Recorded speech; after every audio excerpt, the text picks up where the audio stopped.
Bonjour à tous et à toutes, et spécialement aux femmes, aux filles, parce que la vidéo nous concerne, Le plus souvent, quand on est dans une relation, à un moment donné, on se pose des questions et peut-être on constate que certaines choses ont changé et on voudrait savoir. Je fais la petite vidéo pour vous donner comme ça, entre les lignes, bon, entre les lignes, non. Je dis ligne parce que j'ai écrit un article là-dessus ce matin. Comment savoir que ton homme te trompe, c'est-à-dire quelques signes qui prouvent que ton homme, il te trompe. Quand je dis homme, c'est, moi je vais dire ça, bon, c'est un tout petit peu différent si vous n'êtes pas encore marié ou alors quand vous l'êtes déjà. Donc les signes sont différents. Je vais commencer dans le cas où si vous êtes déjà marié. Bon, si vous êtes déjà marié et que tu constates ces quelques signes sur ton mari, ça veut dire qu'il te trompe. Il n'y a pas, ça ne trompe pas, voilà. S'il rentrait plus tôt du boulot, il va commencer à rentrer tard. Ça, c'est l'un des signes qui tire un tout petit peu la sonnette d'alarme. 2.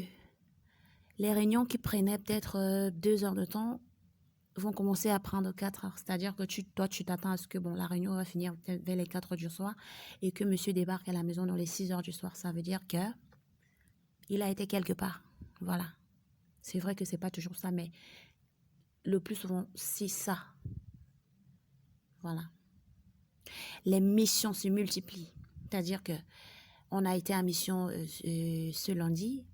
Le vendredi soir, il te dit encore qu'il va en mission alors qu'au départ, c'était pas ça.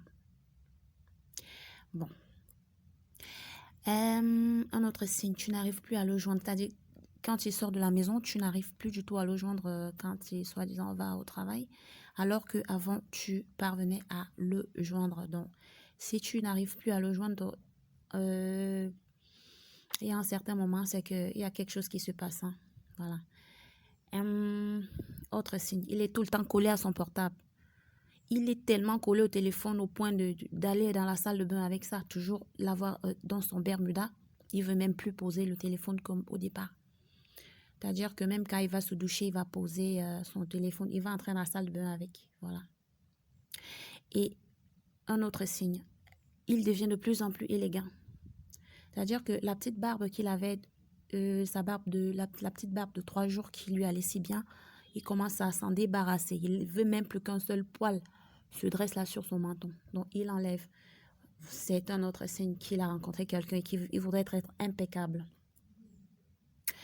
Il s'endort immédiatement quand il rentre. C'est-à-dire, s'il rentre là et qu'il finit de manger, parfois il ne mange même pas. Parfois, il ne mange plus parce que, il a déjà été au restaurant avec elle. Quand il rentre, il se couche. À peine tu rentres dans la chambre, tu trouves qu'il a déjà les yeux fermés. Le plus souvent, il fait semblant de dormir pour que tu ne tentes même pas quoi que ce soit. Voilà. Parce que si moi je vous conseille de peut-être le chatouiller. Hein. S'il dort vraiment, si tu le chatouilles là, il ne va pas vite se réveiller. Mais s'il ne dort pas, mais je ne vous conseille pas de faire ça. Il vaut mieux le laisser, hein. Laissez-le jouer sa comédie. Bon, maintenant, j'allais dire, alors ma puce, si tu es marié et que tu as constaté ces quelques trucs-là, ça veut dire que c'est cuit, quoi. Ton mari, il a une autre femme. Bon, maintenant, si vous n'êtes pas marié et que vous ne vivez pas ensemble, les signes sont un tout petit peu différents. Voilà. Le tout premier signe, si vous avez peut-être votre appli sur lequel vous discutiez, parce que vous ne vous voyez pas tous les jours, vous parlez sur une appli, il va arrêter de te contacter. Bon, peut-être même le petit bonjour qui te disait tous les jours, tu te réveilles le matin, tu prends ton phone, tu trouves un petit bonjour, des mots doux, cela va disparaître. Tu ne vas plus voir ça. Les mots doux, il n'y aura plus. Il ne va plus te prêter attention. Et quand bien même tu vas essayer de lui écrire ces mots doux-là sur votre appli, il ne va plus prêter attention à cela.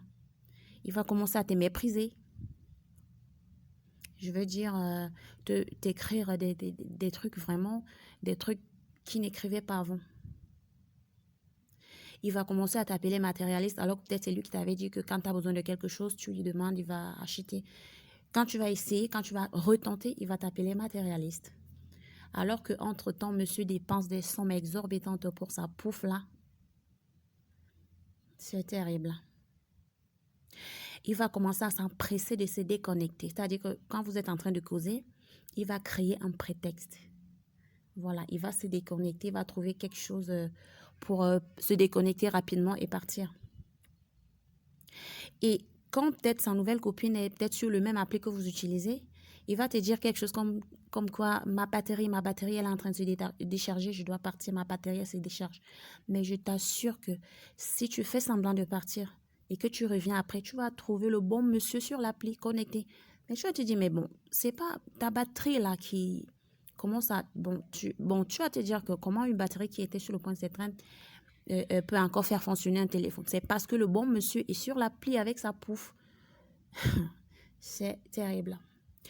Bon, et ça encore, c'est mieux parce qu'au moins, tu sais qu'il est là en ligne. Mais le plus souvent, ça fait encore plus mal parce que il peut franchement être déconnecté. Et ça, c'est parce que sa copine est avec lui actuellement. Elle est arrivée, donc il est obligé peut-être d'éteindre son téléphone et de poser. Là, ça fait encore plus mal. Ça veut dire qu'il s'est débarrassé de toi parce que sa copine est là. Donc, voilà. Alors, que faire? Dans un premier temps, ne fais rien. Surtout si tu l'aimes, hein. Ne fais rien. Mais si tu as envie de pleurer, il faut pleurer. Hein. Tu ne peux pas te retenir. Pleure, pleure un bon coup. Ça te fera du bien. Et laisse-le s'amuser avec son nouveau jouet. Parce que le plus souvent, ces filles-là, c'est des opportunistes hein, qui sont là pour blaguer. Et après, bien plus tard, il se rendra compte et il reviendra vers toi, la queue entre les jambes. Donc, tu restes tranquille. Mais le jour où il t'annonce qu'il a une copine, ça voudrait dire qu'il ne veut plus de toi. Oui, il y a ça. Parce que le plus souvent, ils font ça en cachette. Mais le jour où il te dit ouvertement que j'ai rencontré quelqu'un, ça voudrait dire qu'il ne veut plus de toi. Et le plus souvent, parfois, il y a des gens en enfant dans l'histoire. Ça, c'est si vous n'êtes pas marié. S'il y a des gens en enfant dans l'histoire, fais l'effort qu'ils prennent ses responsabilités, qu'ils s'occupent de l'enfant avant de partir avec sa nouvelle copine. Parce que le plus souvent, il va avec sa nouvelle copine et il oublie même que vous avez un enfant. Même s'il faudrait que tu saisisses des autorités compétentes pour régler ce problème, il faudra le faire. Hein, parce que l'enfant n'est pas responsable des définités de son papa. Voilà. Une petite anecdote avant de partir, c'est que nous venons de subir un truc similaire. Une cousine à moi qui vivait avec un monsieur pendant 3 ans. Un bon matin, il lui a annoncé qu'il a rencontré la femme de sa vie. Mais vous vous rendez compte? Il lui dit ça en face. J'ai rencontré la femme que je voudrais épouser. Donc, il faut que tu t'en ailles. Et je vous dis qu'ils vivaient ensemble. Ils vivaient en concubinage. Hein. Mais le point positif, c'est que le monsieur lui a laissé une grosse somme d'argent. Je ne vais pas vous donner le montant. Juste, tout ce que je peux vous dire, c'est que elle peut tenir plus de 5 ans avec cette somme parce qu'ils ont une petite fille. Oui. Donc, messieurs, quand vous avez trouvé la femme de votre vie, entre guillemets, prenez la peine de verser une somme énorme à cette fille parce que le temps que vous étiez en train de lui perdre, quelqu'un d'autre l'aurait épousé. C'est votre, vous avez le droit. Je ne sais pas comment dire ça. Vous êtes obligé, vous êtes dans l'obligation de le faire. Vous lui donnez ce qu'on appelle une compensation ou alors dédommagement. Appelez ça comme vous voulez, c'est normal. Même comme cette cousine à moi, elle a dit que l'argent... L'argent ne lui dit rien tellement, elle est amoureuse de son homme que la somme versée ne lui dit rien. Elle a déjà tellement pleuré qu'on lui a dit de rester tranquille. Hein. Mais cette histoire, elle est franchement finie parce que le monsieur est franchement en train de... Aux dernières nouvelles, il est en train de préparer le mariage avec l'autre fille. Voilà. C'est un peu ça. Hein. Tu viens avec quelqu'un et puis un bon matin, il te sort une histoire. C'est terrible. Voilà. C'était juste pour vous dire ces petits signes-là. Et pour ceux qui vont, je dis ceux parce que bon, les hommes vont dire, et comment savoir alors qu'une femme te trompe? C'est pas à moi de faire la vidéo sur cela. C'est un gars c'est un homme qui doit faire la vidéo. Oui. Moi, je suis une femme. J'ai fait pour nous. Voilà. Sur ce, je vous dis, je vous souhaite bonne journée. Voilà.